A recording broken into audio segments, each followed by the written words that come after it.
Hi, my name is Kathryn Kalaigian, and for my presentation, I'm going to analyze the word diversity within the context of a classroom. The purpose of my presentation is to investigate the question, how should teachers go about teaching ethnically diverse classrooms? Without a doubt, this is a very significant question to investigate. As an aspiring elementary school teacher and a student on the 5-year education track at Fairfield, I've worked at numerous diverse schools in Bridgeport, Connecticut. Therefore, this is an especially relevant question for me to consider personally. However, Bridgeport is not the only place with diverse school systems. This need for cultural acknowledgement, which I'll define and go into greater detail about later, is a globally significant issue as schools are becoming increasingly diverse all around the world. It's essential that teachers encourage diversity and ensure that their students' cultures are valued and noticed, especially when teaching students who may speak other languages and are struggling to learn English, which I've witnessed firsthand at Caesar Bataya Elementary and Bryan Elementary. It is vital that all ethnicities are valued, respected, and properly supported. Based on my research and my own personal experience, I have found that there are 3 efficient ways for teachers to do this, all of which connect seamlessly with our class readings. First, this can be done by teachers setting high expectations for all students.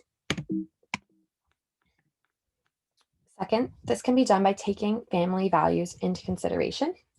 And third, this can be done by creating a culturally inclusive curriculum. So first is setting high expectations for all students. In diverse classes, as well as all classes in general, teachers should always have high but realistic expectations for all students. Students notice how much their teachers challenge them and believe in them. If teachers act like they expect their students to be diligent, attentive, and successful, then the students will be more likely to obtain those characteristics in the classroom. If not, they will notice that they're not being challenged as much as the others, and they will put in less effort, often unknowingly. Their self-confidence will also lower since they will assume they're incapable of meeting high and challenging standards. Often, when teachers do not set high standards for all of their students, it is because of their internal and often subconscious biases. As we have learned in this course, many people have the tendency to view those who are different from them as inferior due to the way that the media and society depicts minorities. For example, in Cultural Identity and Diaspora, Stuart Hall describes the problematic way in which European presence overrides the presence of minorities in today's society, as Europeans are continually portrayed as powerful and dominant. Similarly, Gayatri Chakravorty Spivak's Can the Subaltern Speak sheds light on the unfortunate Europe versus other mindset found in most literature and historical texts. As Spivak explains, the subaltern often go unheard and acknowledged due to their inferior status. These are only 2 of the many readings that we have discussed in this course that touch on the lack of diversity and unfair portrayals of minority in society. It is extremely important that teachers do not allow these unfair portrayals and depictions of diverse people to impact the way they view or teach any of their students. For example, this is something that can be seen through the usage of tracking. Tracking, which is when students are split up based on academic ability, should not be utilized in any classrooms, especially when they are made up of a diverse range of students. According to Marietta Sharavia Shore's Diverse Teaching Strategies for Diverse Learners, splitting students up puts struggling minority students at an unfair disadvantage as it fails to give students an opportunity to succeed in mixed ability classes. Again, if students are not provided with high expectations to reach or equal educational opportunities, they will simply assume that they're incapable of being challenged.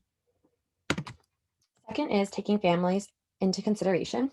So teachers are encouraged to recognize how ethnically diverse cognitive and social preferences and skills affect the teaching process.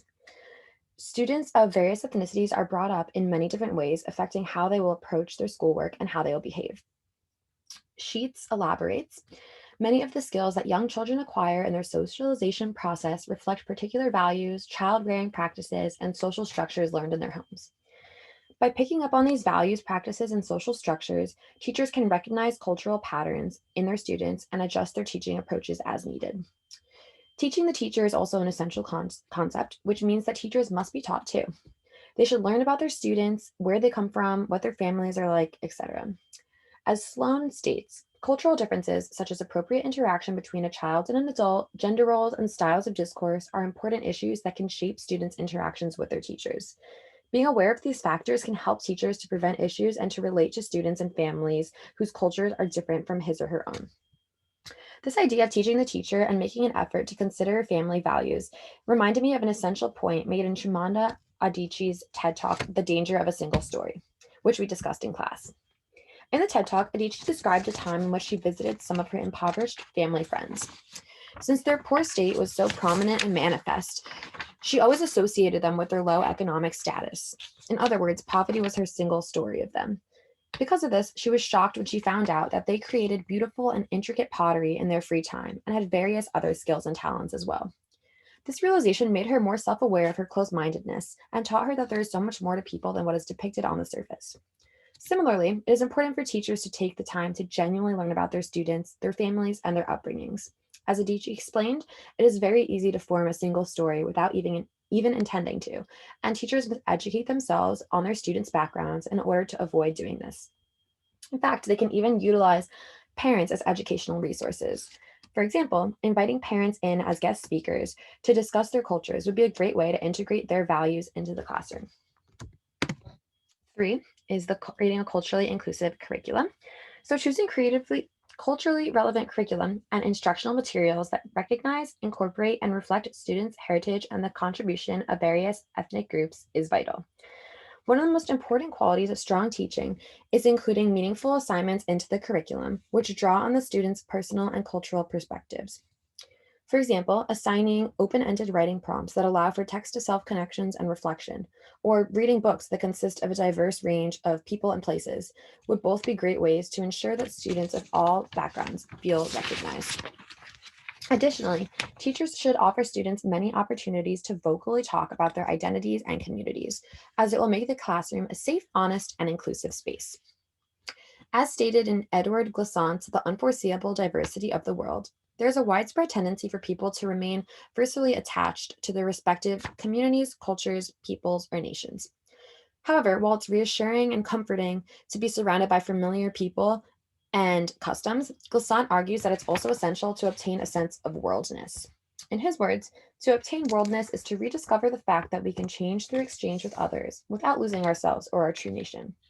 This concept of worldness is exactly what teachers need to encourage in their classrooms by promoting cultural awareness and providing students with opportunities to embrace their differences and learn from one another in their lessons. So overall, the word diversity plays a significant role within the classroom. To embrace diversity in the classroom is to ensure that all ethnicities are valued, respected, and properly supported.